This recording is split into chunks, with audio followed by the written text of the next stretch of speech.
Bonjour et bienvenue à tous pour cette leçon sur l'imparfait du subjonctif.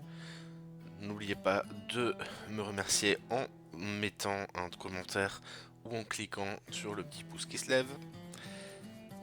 Et n'hésitez pas à mettre pause pour pouvoir écrire votre leçon.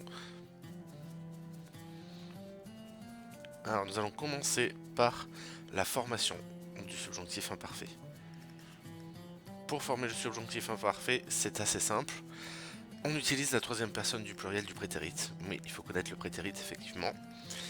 On enlève la terminaison ron et ensuite on rajoute les terminaisons que nous allons voir de suite. Donc il existe deux types de terminaisons que vous pouvez utiliser indistinctement. L'espagnol actuel ne fait aucune distinction entre ces deux formes, donc vous pouvez utiliser l'une ou l'autre. Vous avez la forme en ra qui fait ra, ras, ra, ramos, rais, ran, et la forme en c qui fait c, ses, se, semos, seis, sen. Vous faites bien attention pour nosotros, il y a un petit accent dans la voyelle juste avant ramos et semos. Par exemple, nous allons faire avec le verbe bibir. On prend la troisième personne du pluriel de bibir, qui fait bibieron, auquel on enlève ron, et du coup, en enlevant ron, on va pouvoir ajouter nos terminaisons. Donc pour la forme en ra, on a bibiera, bibieras, bibiera, bibieramos, bibierais, bibieran. Pour la forme en c, bibiese, bibieses, bibiese, bibiesemos, bibieseis, bibiesen. Un exemple qui marche avec tous les verbes, donc il faut bien connaître le prétérit. Par exemple, ser, faire, fuera, hacer, hiciera, trabajar, trabajara, etc., etc. Maintenant, je vous propose un petit test. Un point par bonne réponse, il y a 10 questions. Il faut donner la première personne du singulier à l'imparfait du subjonctif de ces verbes. Cantar,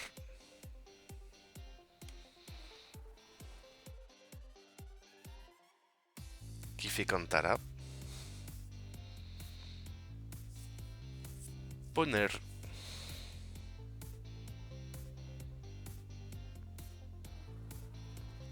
qui fait pusiera. Caer,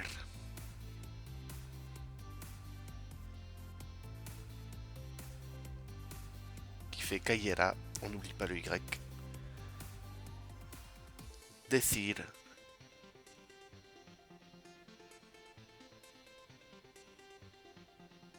qui fait dijera.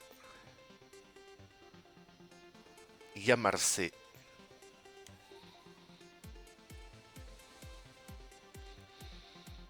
qui fait me llamara. Andar, qui fait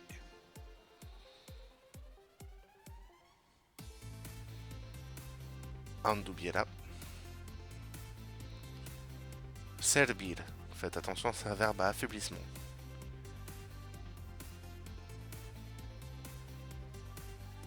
Qui fait sirviera. Arreglárselas.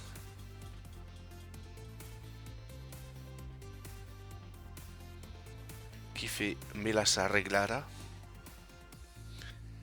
Dártelos.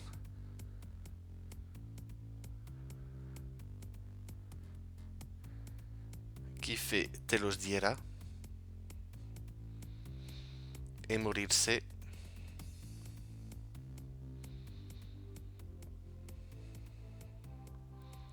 Qui fait me muriera. Alors, vous avez vu combien sur 10? Et l'éternelle question qui est à quoi ça sert? Le subjonctif imparfait, c'est une action incertaine dans le passé. C'est une action qui n'est pas encore réalisée au moment où le locuteur parlait.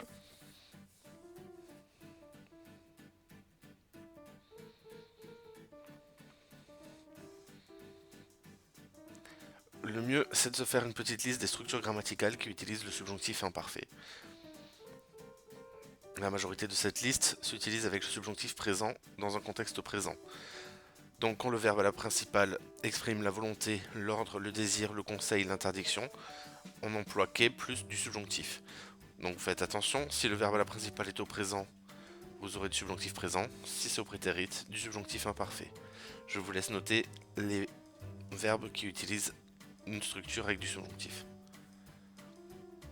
On a aussi les verbes d'opinion à la forme négative, no creer que, no pensar que, où on utilisera le subjonctif. Et on a aussi les structures comme era probable que, era necesario que, el hecho de que, aunque et comme aussi plus subjonctif imparfait. Vous faites bien attention, cette dernière structure n'utilise que le subjonctif imparfait.